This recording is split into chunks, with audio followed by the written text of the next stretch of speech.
Amangkurat I adalah Raja Kesultanan Mataram keempat, yang memerintah antara 1646 hingga 1677.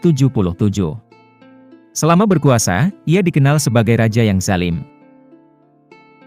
Perilakunya tersebut disebabkan oleh banyaknya percobaan penggulingan kekuasaan dan pemberontakan yang mewarnai pemerintahannya. Periode kekuasaan Amangkurat I juga menandai kemunduran kerajaan Mataram Islam, yang sempat mencapai puncak kejayaan ketika diperintah ayahnya, Sultan Agung, pada 1613 hingga 1645. Amangkurat I lahir pada 1618 atau 1619 dengan nama Raden Mas Saidin. Ia adalah putra dari Sultan Agung, dari istrinya yang bergelar Ratu Wetan, Putri Adipati Batang. Menurut silsilahnya, ia adalah cicit dari Panembahan Senopati, pendiri kerajaan Mataram Islam. Dari Ratu Kulon inilah, ia mendapatkan putra mahkota bernama Pangeran Adipati Anom, yang kemudian mewarisi tahta Mataram, dan memerintah dengan gelar Amangkurat II. Sedangkan dari pernikahannya dengan Ratu Wetan, Amangkurat I memiliki keturunan bernama Pangeran Puger, yang kemudian bergelar Pakubuwono I. Setelah Sultan Agung wafat, Raden Mas Saidin naik tahta, dengan gelar Sultan Amangkurat Senapati ing Alagang Abdur Rahman Saidin Panatagama, atau biasa disebut Amangkurat I. Amangkurat I berusaha meneruskan kejayaan Kesultanan Mataram, yang diraih pada masa kekuasaan ayahnya. Akan tetapi, sifatnya sangat bertolak belakang dengan Sultan Agung, bahkan disebut sebagai raja yang bengis. Menurut Babat ing Sengkala, pada 1647, Amangkurat I memindahkan keraton dari Kota Gede ke Pleret. Sejak awal pemerintahannya, ia tidak segan membunuh para pejabat, yang dianggap tidak patuh dan kurang menghormatinya. Beberapa bangsawan yang menjadi korbannya, adalah Tumenggung Wiraguna, Pangeran Alit, dan Pangeran Pekik, ayah mertuanya. Jauh sebelum berkuasa, Amangkurat I memang pernah terlibat skandal perselingkuhan dengan istri Tumenggung Wiraguna. Tumenggung Wiraguna dibunuh ketika menjalankan perintahnya untuk menyerang kerajaan Belambangan. Kesal dengan sikap kakaknya, Pangeran Alit memberontak dengan berbekal dukungan dari para ulama. Pemberontakan tersebut berhasil dipadamkan dan berakhir dengan terbunuhnya Pangeran Alit. Setelah itu, Amangkurat I membantai ulama, dan siapa saja yang dianggap merongrong kekuasaannya. Menurut laporan Rijklof van Guns, Gubernur Jenderal Hindia Belanda, 1678 hingga 1681, sekitar 5.000 hingga 6.000 orang, yang terdiri dari pria, wanita, dan anak-anak dibantai.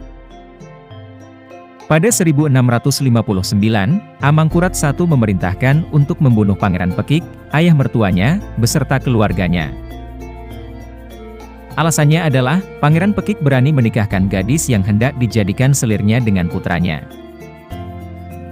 Ditambah lagi, terdapat kebijakan Amangkurat I menutup pelabuhan, dan menghancurkan kapal di wilayah pesisir. Wilayah tersebut sengaja dilumpuhkan, agar tidak dapat berkembang hingga mampu melawannya. Berbeda dengan Sultan Agung, Amangkurat I sangat lunak terhadap Belanda. Ia bahkan memilih bersekutu dengan VOC, daripada meminta dukungan rakyatnya sendiri. Sejak awal pemerintahannya, Amangkurat I melakukan perjanjian dengan VOC, yang hakikatnya Mataram harus mengakui kekuasaan politik VOC di Batavia. Setiap tahunnya, VOC juga mengirimkan utusan ke Mataram, yang pada akhirnya ikut campur urusan politik kerajaan. Secara berangsur, wilayah kerajaan menyempit akibat aneksasi yang dilakukan Belanda, sebagai imbalan atas intervensinya dalam pertentangan di kalangan keluarga kerajaan. Oleh karena itu, tidak salah apabila menyebut masa pemerintahan Amangkurat I sebagai awal kemunduran kerajaan Mataram Islam.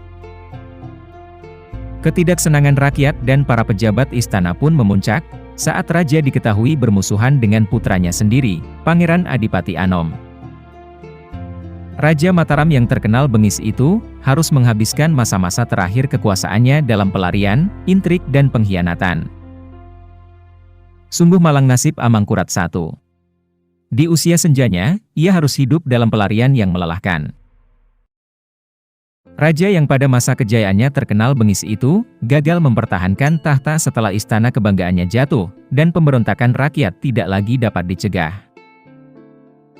Ditambah pula pengkhianatan dari orang-orang di sekitarnya, semakin melengkapi penderitaan penguasa Mataram itu. Sang raja benar-benar kehilangan kuasanya. Pelarian Amangkurat I terjadi pada 1677. Saat itu sebagian besar wilayah ibu kota Mataram telah diduduki oleh Raden Trunajaya. Bersama pasukan Maduranya, ia berhasil menjatuhkan pertahanan istana yang terkenal sulit ditembus. Trunajaya juga mampu menumpas perlawanan dari ketiga putra Amangkurat I, Pangeran Adipati Anom, Pangeran Puger, dan Pangeran Singasari, yang mati-matian mempertahankan tahta peninggalan ayahnya.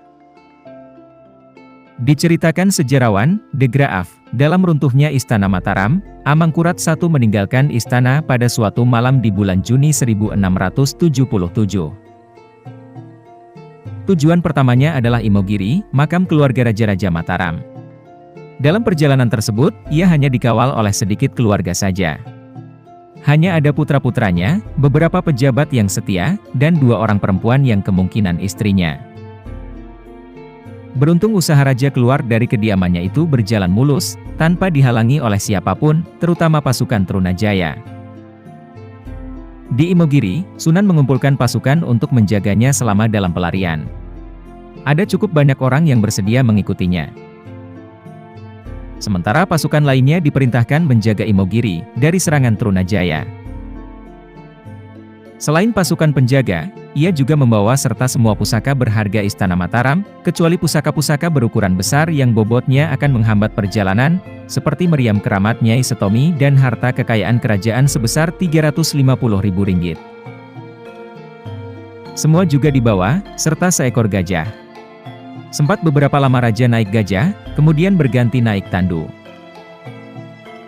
Setelah mengumpulkan segala kebutuhannya di Imogiri, raja berusia lanjut itu pergi menuju barat. Namun di Imogiri ia harus berpamitan dengan putranya yang berusia 12 tahun, bernama Raden Goude. Pangeran kecil itu dalam kondisi sakit parah, sehingga tidak dapat melanjutkan perjalanan. Ia ditinggalkan bersama ibunya di Imogiri untuk perawatan. Sayang, tidak lama setelah itu si anak meninggal, dan ibunya dijadikan istri oleh Raden Trunajaya. Mengenai kisah pelarian Amangkurat I itu, Meinsma, dalam babat Tanah Jawi, Javaan Serij Kroniak, mencatatnya sebagai perjalanan yang menyedihkan. Raja bersama pengawalnya, beberapa kali menemui nasib malang. Seperti ketika di Karanganyar, sejumlah besar harta bendanya nyaris digondol sekawanan perampok. Tetapi menurut Meinsma, dengan kesaktiannya, Amangkurat I berhasil mengagalkan aksi tersebut. Malah para perampok harus kehilangan nyawanya. Ia lalu berusaha bergabung dengan putra-putranya. Tetapi kata De Graaf, penerimaan mereka terhadap ayahnya begitu dingin. Perselisihan dalam keluarga di masa lalu, rupanya masih terbawa, meski mereka tengah menghadapi kesulitan seperti itu. Raja pun akhirnya memutuskan pergi meninggalkan kedua putranya. Ia kembali melanjutkan perjalanan seorang diri. Tetapi setelah memasuki wilayah Nampudadi, dijumpainya si putra sulung, Pangeran Adipati Anom. Tidak seperti kedua saudaranya, Adipati Anom menerima ayahnya secara terbuka. Ayah anak itu pun pergi bersama menuju barat. Selama perjalanan, raja yang sudah tua itu jatuh sakit. Ia tidak dapat makan dan tidur. Di Banyumas terpaksa beristirahat selama 3 hari. Akhirnya orang tua yang sudah beruban itu pun meninggal di Wanayasa atau Aji Barang, yang letaknya berdekatan. Menurut seorang peneliti Belanda, François Valentin, Adipati Anom terlibat dalam kematian Amangkurat I. Dalam bukunya Oud en Nieuw Oost-Indiën, Valentin menyebut, jika Adipati Anom memberikan sebutir pil untuk mempercepat meninggalnya sang ayah. Namun De Graaf mempertanyakan tindakan Adipati Anom tersebut. Ia tidak tahu keuntungan apa yang didapat Pangeran Mataram itu dengan membunuh raja yang tengah sekarat tersebut. Toh, hanya persoalan waktu sampai Amangkurat I menutup mata selama-lamanya.